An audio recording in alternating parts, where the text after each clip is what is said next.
गुरु शंकराचार्य भगवान आकर के अपने आसन पर विराजमान होकर के हम सभी को अपना पावन दर्शन दे रहे। मैं आपसे निवेदन कर रहा था मातृशक्ति के बारे में।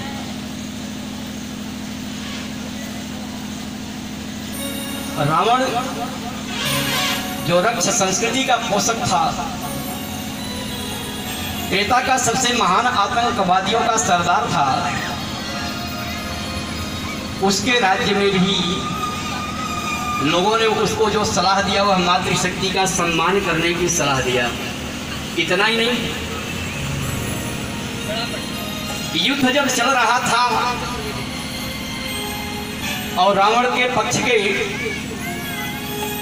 तमाम सेनापति मारे जा रहे थे, तो वह उस समय अपने ही भाई कुंभकर्ण को जगाने गया। और कुंभकर्ण को किसी प्रकार से जब जगा पाता है तो पूरी कथा बताता है, कहानी सुनाता है कि भाई अपनी बहन शूर्पणखा, बताओ अपने ही राज्य में गई थी पंचवटी में घूमने, उसके साथ ऐसा ऐसा हो गया। उसने सुना, उसके बाद उसने खरदूषण के वध की कहानी सुनाई। कुंभकर्ण सुनता रहा। उसके बाद शूर्पणखा द्वारा अपने को कैसे सूचना प्राप्त हुई यह भी वह सुनता रहा। लेकिन जैसे ही रावण ने कहा कि मेरे भाई जब इतनी घटना हो गई तो मैं उसकी भार्या सीता का जाकर के अपहरण कर लाया। और तुरंत कुंभकर्ण कहा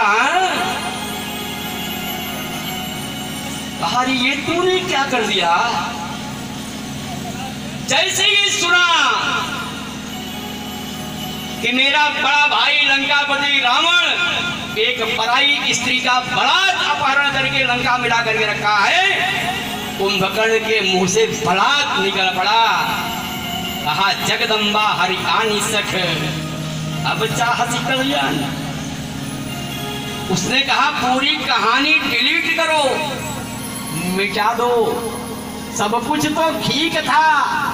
शूर्पणखा की नाक कान कटी थी तो क्यों गई वहां थी शूर्पणखा। मैं तुमसे पूछ रहा हूं, गलती अपने पक्ष की है। अरे क्यों गई वहां थी शूर्पणखा, क्या काम वहां था जाने का, क्या काम वहां था जाने का, काम वहां था जाने का। अरे क्यों गई वहां थी शूर्पणखा, क्या काम भला था जाने का, क्या काम भला था जाने का, क्या काम जाने का। और रावण मेरे भाई, अरे कुछ तो कारण अवश्य होगा तपसी से नाक कटाने का, कुछ तो कारण तपसी से नाक कटाने का, कुछ तो कारण अवश्य होगा तपसी से कटाने का। उसने कहा शूर्पणखा से क्यों नहीं पूछा वो पंचवटी में क्या करने गई थी। और उसके बाद जब वो गई थी तो जरूर कुछ कारण रहा होगा, खरदूषण मारा गया। और तुम ही कहते हो खरदूषण मोहि संबलवंता, तीनों को मारे बिनु भगवंता। और उसके बाद तुम और 4 कदम आगे चले गए। ये तो थोड़ा ही नुकसान किए थे, वो तो केवल वो नाक और कान गंवाई थी। खरदूषण ने जो धृष्टता की वो स्वयं सुरधाम सिधार गए, लेकिन तुमने तो जो किया है पूरे कुल के नाश का कारण बनेगा। क्योंकि पराई स्त्री का अपहरण ये मातृशक्ति है, इनका सम्मान करो। रावण नहीं माना और मातृशक्ति के अपमान करने का परिणाम आप सब जानते हैं। ये भारत की गौरवशाली परंपरा रही है मातृशक्ति के बारे में। आज हमारा पतन इतना हो चुका है, इतना गिर चुके हैं, इतना निम्न स्तर को प्राप्त हो गए हैं कि भ्रूण हत्या कर दे रहे हैं, बेटी जन्म ही न लेने पाए। बहुत अच्छा हमारे भोजपुरी में गीत लिखते हैं व्यासी। एक पिता अपनी पत्नी को ले जाकर के भ्रूण हत्या करवा रहा था। उस कवि की जरा कल्पना सुनिए, बहुत अच्छा गीत लिखा, भोजपुरी में है, आप लोगों को समझ में आएगा, बड़ा अच्छा लिखा।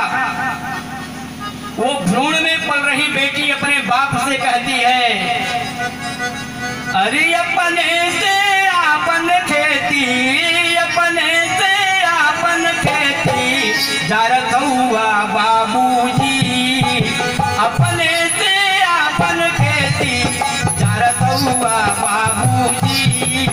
बिटिया है यही खातिर, बिटिया है यही खातिर मरत हुआ बाबूजी, बिटिया है यही खातिर मरत हुआ बाबूजी, बिटिया है यही खातिर मरत हुआ बाबूजी, बिटिया है यही खातिर।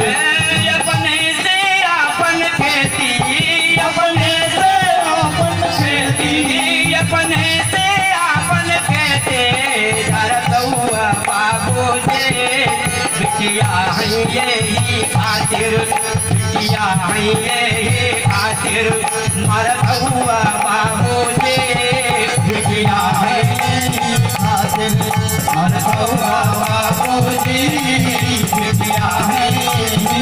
और कहती है, ए बाबूजी,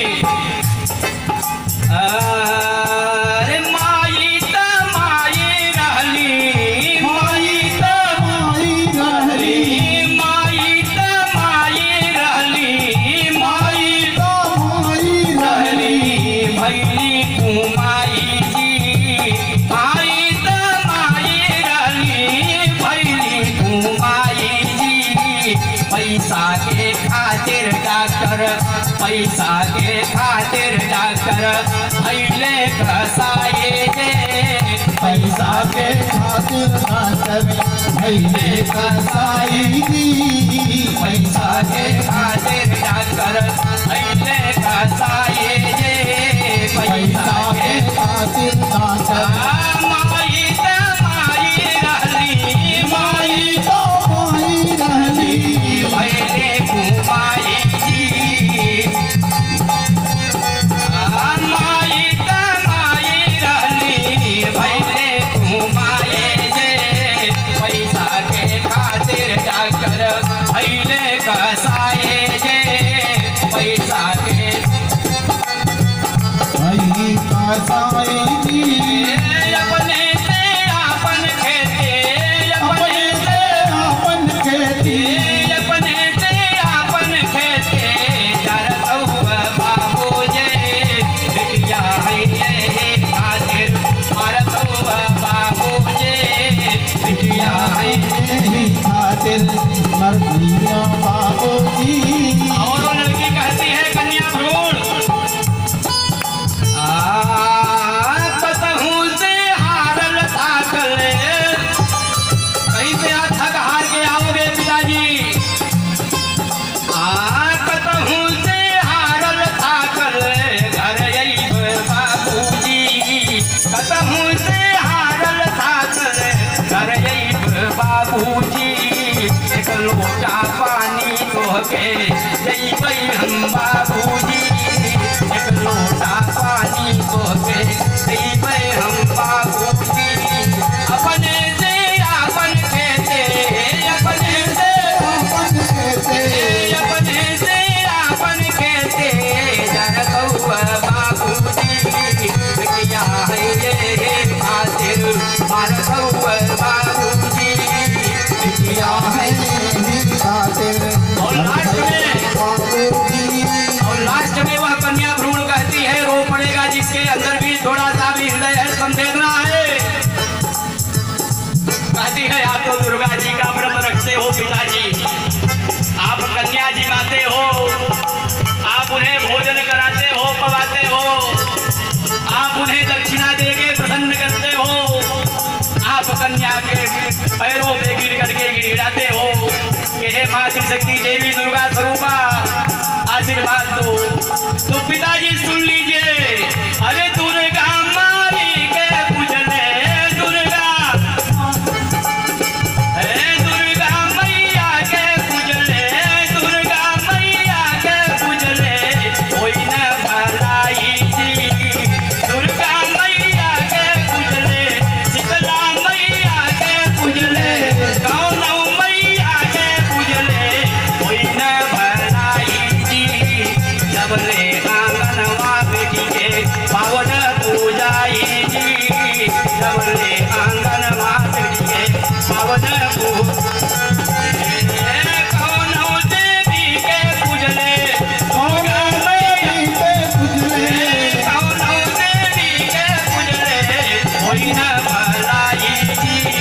सबले आंगनवा बेटी के पावन पूजाई जी, सबले आंगनवा बेटी के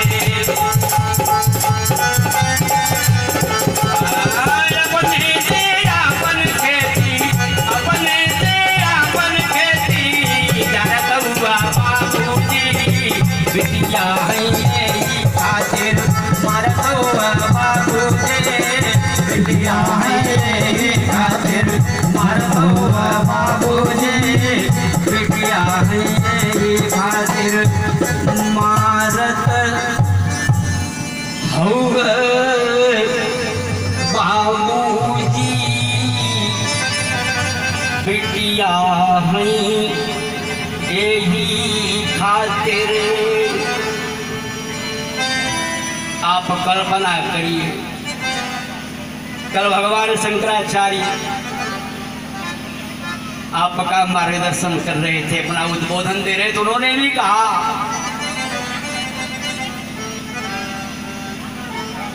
कि सभी पाप का प्रायश्चित है। यहाँ विद्वान बैठे हुए हैं, सब जानते हैं, कोई भी पाप करो दुनिया में उसका प्रायश्चित है, हालांकि पाप नहीं करना चाहिए। आपको ये बता देंगे कि आप इतना महामृत्युंजय करा लो, आप इतना गायत्री का जप करा लो, आप इतना कन्या को भोजन करा दो, आप इतना ब्राह्मणों को दान दे दो, आपका प्रायश्चित हो जाएगा, आप इतने तीर्थ कर लो, आप भागवत कथा सुन लो। लेकिन ध्यान रखना, कन्या भ्रूण हत्या का कोई प्रायश्चित नहीं है। बोलिए मातृशक्ति की जय।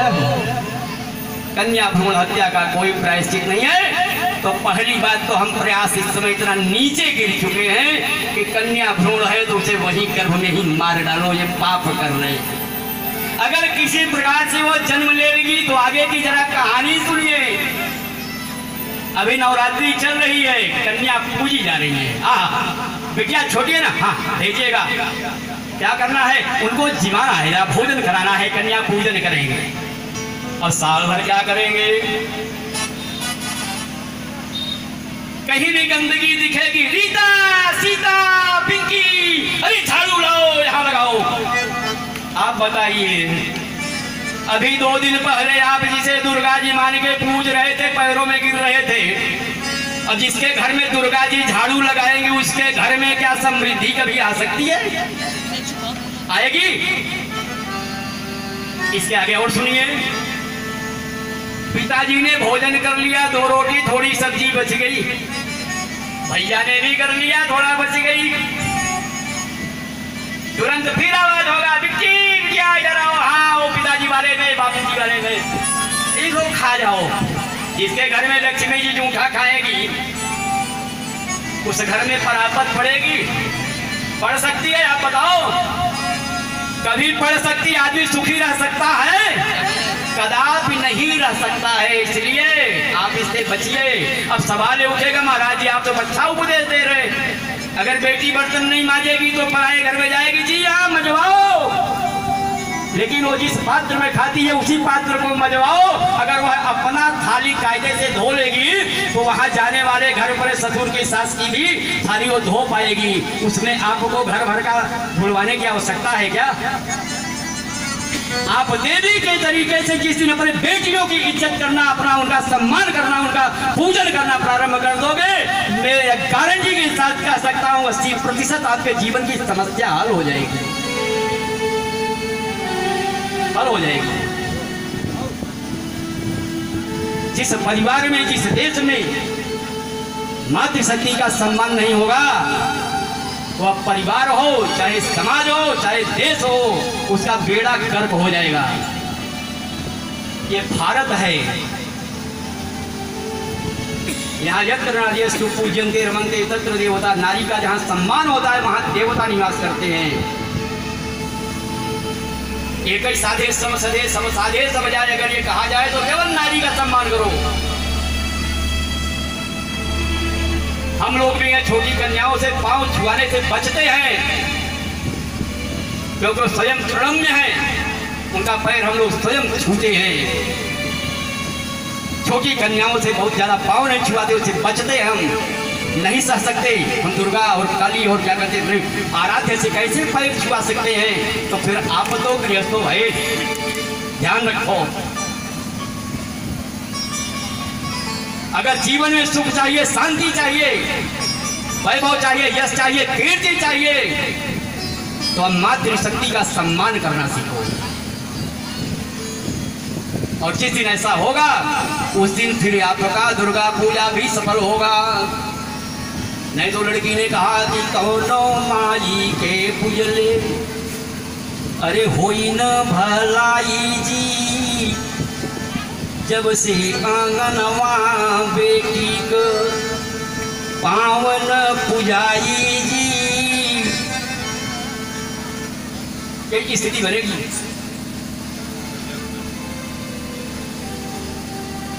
तो यह मातृशक्ति का सम्मान करना सीखें आप। इसलिए भगवान ने कहा कि करम सदा तिन्ह कर रखवारी, जीवी बालक राखई महतारी। लोग कहते हैं नारी बड़ी हठी होती है। नारी जैसा दयालु कोई नहीं, दया की मूर्ति है। एक प्रसंग सुना करके वाणी को विराम दूंगा। महाभारत का युद्ध चल रहा था। द्रौपदी के दूध में सोए हुए निद्राधीन बच्चों की, 4-5 बच्चों की हत्या हो गई। हत्या किसने किया था? द्रौपदी की 5 निद्राधीन बच्चों की हत्या गुरु द्रोणाचार्य का पुत्र अश्वत्थामा ने कर दिया। अब आप कल्पना करो,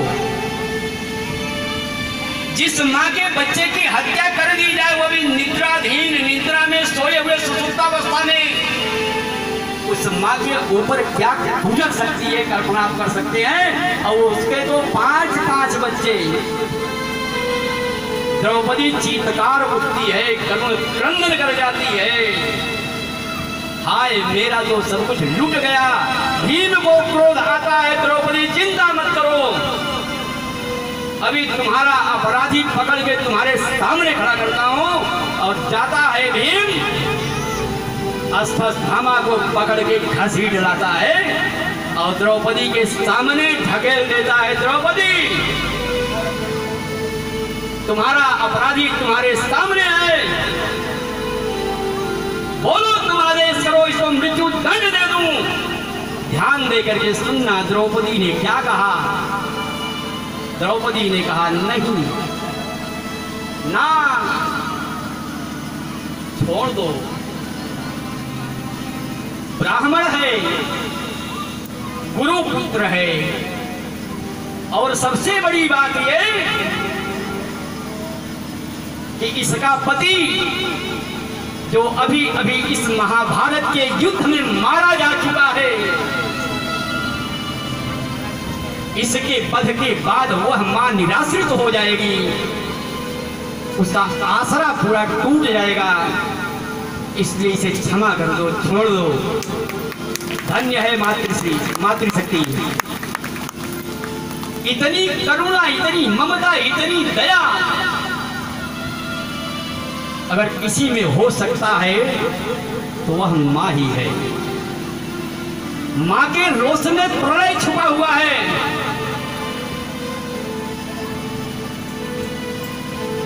अगर वह अपने आप पे उतर जाए तो सृष्टि का विनाश कर सकती है। यह है मातृशक्ति। स्त्रिय समस्ता जगड़ा सकला जगतु। समस्त स्त्रियों में समस्त जगत की जितनी भी नारी शक्ति है, मां कहती है उसमें मेरे ही रूप का दर्शन करो। और हम क्या कर रहे हैं? बड़ी मजेदार बात बताऊं आपको। अभी किसी व्यक्ति से जरा पूछिए, कल्पना करिए उसको एक लड़का हो, 5 बेटी हो। अब यहाँ क्या कहते हैं मैं नहीं कह सकता, देखिए हमारे उत्तर प्रदेश के एरिया में कहेंगे क्या, जरा जाके पूछिए। आप पहली बार मिले भाई, और क्या हाल चाल, नाम हो गया, ठीक ठीक, अच्छा ठीक, कितने साल शादी हो गई, इतने अच्छे बच्चे कितने। वो बड़ा एकदम मरी हुई सूरत बना लेगा और कहेगा महाराज जी लड़का तो एक ही है। अच्छा, और 5 पाप हैं, अब मिलिए। हद हो गई यार, जिसको तुम दुर्गा पूजा के समय पे चरण स्पर्श करते हो ऐसी बेटियों को पाप बताते हुए शर्म नहीं आ रही? 5 पाप हैं। इस मानसिकता में राष्ट्र का, समाज का, व्यक्ति का नुकसान हो रहा है। यह सोच हमें गर्त में डाल देगी। इसलिए और नारी गलत नहीं होती, आप भी अपना जरा स्थान समझिए। इसमें मातृशक्ति की संख्या ज्यादा है और इसमें भी मातृशक्ति में सौभाग्यवती ज्यादा है, अर्थात विवाहित। आपको अच्छे तरीके से पता है, आपको जो स्थान प्राप्त है वो मैं आपको स्मरण कराता हूं। आपका पति दुनिया का कोई भी कुकर्म, कोई भी गंदे से गंदा काम, कोई भी अत्याचार, अनाचार वह अकेले कर सकता है और करता भी है। लेकिन दुनिया का कोई भी सत्कर्म, कोई भी महायज्ञ, कोई भी कथा, कोई भी चर्चा, कोई भी सत्संग और कोई भी सत्यनारायण व्रत की कथा भी बिना आपके वो नहीं सुन सकता, क्योंकि बिना पत्नी कथम धर्मम आसमानाम प्रवर्तते। बिना पत्नी के धर्म नहीं हो सकता, वो अधर्म तो कर सकता है। और आपको बताऊं, उसके किए हुए पाप के लिए आप भागीदार नहीं हैं, लेकिन अगर वह गलती से कोई सत्कर्म कर जाए तो आधा भाग आपको मिलेगा ही मिलेगा। उसके कुकर्म में आप भागीदार नहीं है। दुनिया की कोई ताकत आप पे नहीं ला सकती। चोरी करता है उसका प्रायश्चित आपको नहीं करना, वो भोगे। लेकिन वह जाकर के अगर किसी गरीब कन्या का कहीं विवाह करा करके आ रहा है तो उस पुण्य का लाभ आपको आधा मिलेगा ही मिलेगा। आप वह हैं। राम जी एक सत्कर्म कर रहे थे। क्या कर रहे थे? रामस्य ईश्वर इति रामेश्वर, रामेश्वर भगवान की स्थापना करना चाहे। सीता रावण के यहाँ थी। कथा मिलती है। अखिल ब्रह्मांड नायक थे। पुरोहित कौन हो? पूजा कराने वाला पंडित चाहिए। राम जी ने कहा रावण से बड़ा विद्वान कौन है इस समय धरती पे नजदीक? बोले रे रावण? बोले हाँ। वो जान रहे थे ना कि इससे सभी कार्य सध जाएंगे। वो भी मालूम था कि अकेले तो कर ही नहीं पाऊंगा। कौन पंडित है जो हमको अकेले बैठाकर पूजा करा देगा? अरे अब तो करा देंगे, अब तो कोई मतलब ही नहीं है। आप अकेले का है, आप तो टेलीफोन से मंत्र सुनते रहिए। यहाँ काशी में यज्ञ चल रहा है आपका। लेकिन ऐसा नहीं था उस समय। उन्होंने कहा रावण को बुलाओ। रावण को जब पता मिलता है, रावण स्वीकार करता है कि मैं रामेश्वर भगवान की स्थापना करवाऊंगा। और जब आता है तो उसको ध्यान में आता है कि रावण विवाहित है और राम विवाहित है और उसकी भार्या, उसकी अर्धांगिनी यहाँ तो भाटिया में बैठी हुई है। अकेले हमारा यजमान कैसी स्थापना करेगा? वह सीता को ले करके आया। आदर्श देखिए आप। और जब माता राम जी के भामांग में बैठी हैं तब जाकर के रामेश्वरम की स्थापना हुई। और आदर्श देखिए, राम जी चाहते उससे वार्ता करते जैसे आजकल के हमारे गद्दार लोग करते हैं दिल्ली में बैठे हुए, मक्कारी की पराकाष्ठा। लेकिन राम जी ने रावण से वहां एक बार भी नहीं कहा गया, जब सीता को लाई दिए होता वो संधि कर लेते हैं, यहीं से हम लौट जाते हैं।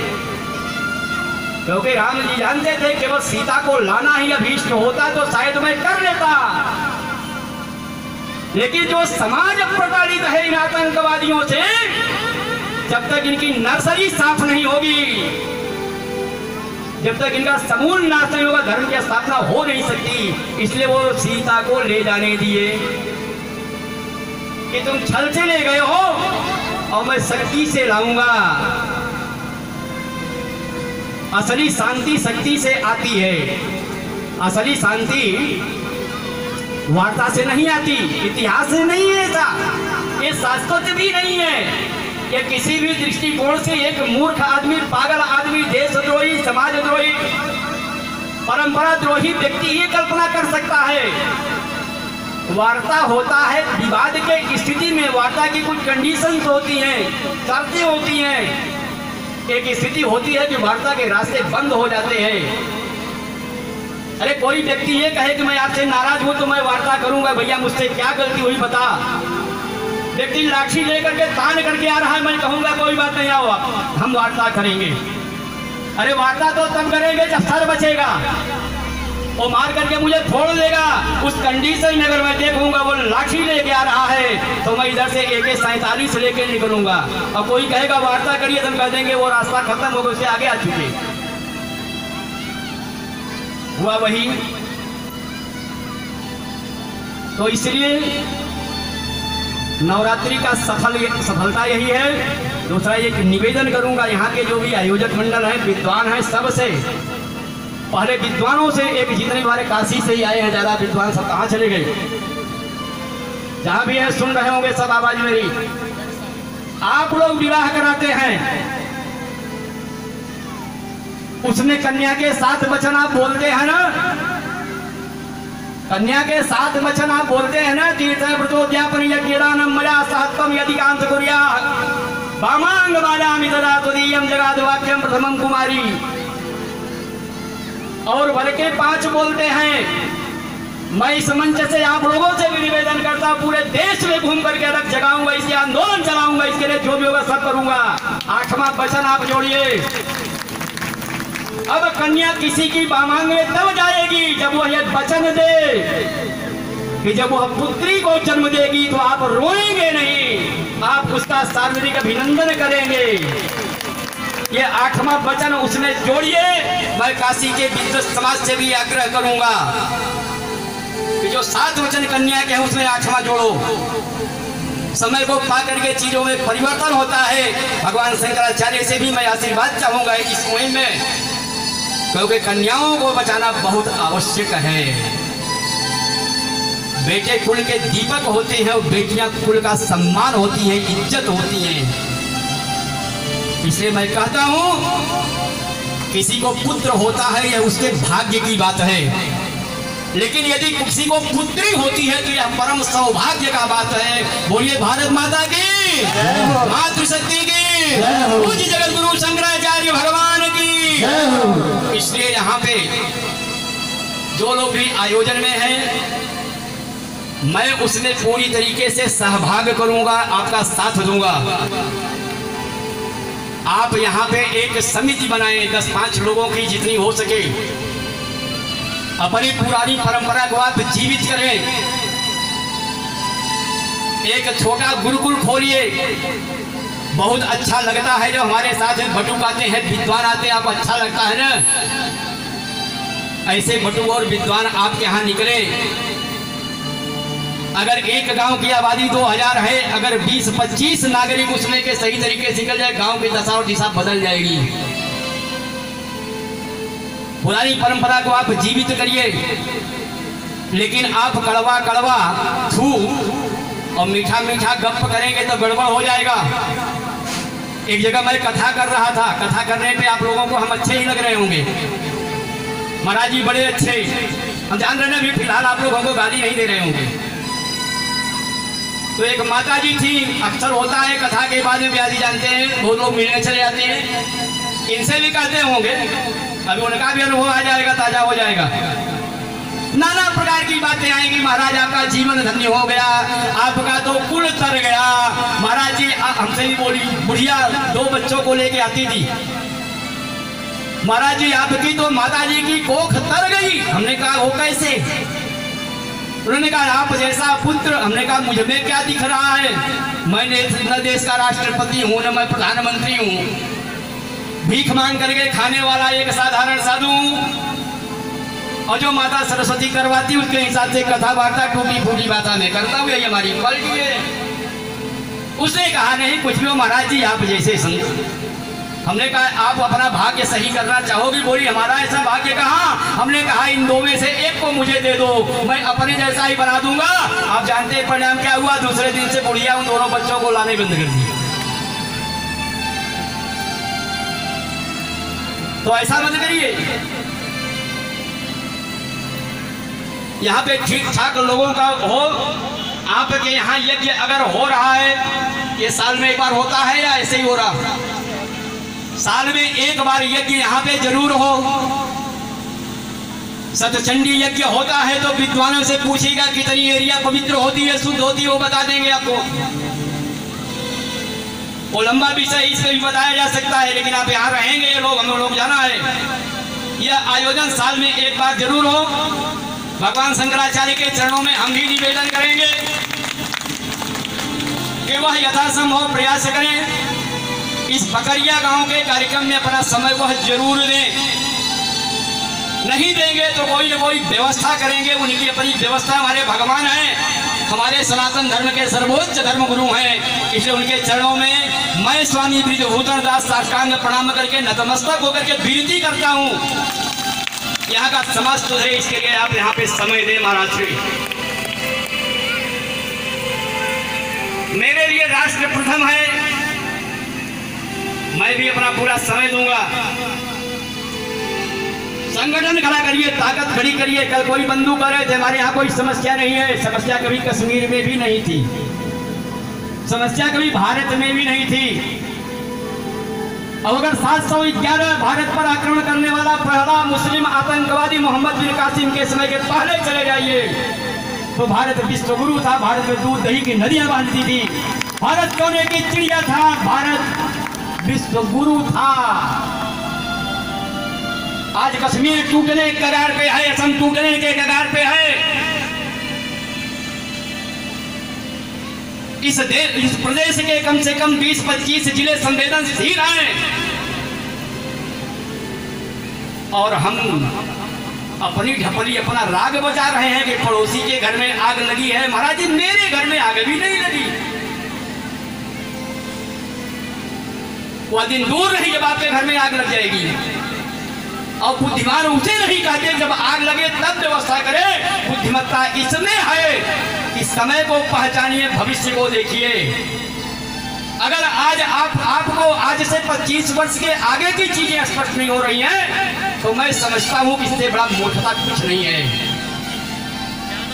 तो आपको एक कहानी सुना करके बस 2 मिनट वाला 2 मिनट आपके चरणों में 2 मिनट आप एक काम करिए। मैं 1 मिनट बताता हूं आपको। एक जंगल था, उसमें आग लग गई। उस जंगल में सरोवर था, तालाब जिसे कहते हैं। उसके किनारे पेड़ पर एक कौवा रहता था और एक गौरैया रहती थी। जब आग लगी तो गौरैया क्या की, जब देखी बहुत भयंकर आग है तो पेड़ से उड़ी गई, सरोवर में चोंच में जल भरा, आग पर गिराई। कौवे ने देखा, सोचा ये क्या कर रही पागल। उसके बाद वो दोबारा गई, उससे नहीं रहा गया, उसने रोका। बोले क्या है? उसने कहा मूर्ख गौरैया, अरे क्या कर रही? बोली आग बुझा रही हूं। उसने कहा इस भयंकर आग की लपटें जो उठ रही उसमें तुम झुलस गई है, तेरा मुख मलिन हो गया है, तुम कष्ट झेल रही है, तेरे पंख झुलस रहे हैं और तेरे चोंच की आग से, तेरे चोंच की पानी से आग जले बुझेगी? गौरैया ने जो जवाब दिया था उसको ध्यान में रखिए। गौरैया ने कहा, मेरे मूर्ख कौवे, मुझे पता है कि मेरे चोंच के जल से जंगल की भयानक आग नहीं बुझेगी। इससे मेरा मतलब भी नहीं है आग बुझेगी कि नहीं। मेरा केवल मतलब इससे है कि जब भविष्य में इतिहास लिखा जाएगा तो मेरा नाम आग लगाने वालों में नहीं, आग बुझाने वालों में लिखा जाएगा। इसलिए मैं इसमें अपना प्रयास कर रही हूँ। इसी के साथ मैं अपनी वाणी को विराम देता हूँ। यज्ञ भगवान की जय। बोलिए शंकराचार्य भगवान की, शंकराचार्य भगवान की, बोलिए यज्ञ भगवान की, यज्ञ भगवान की।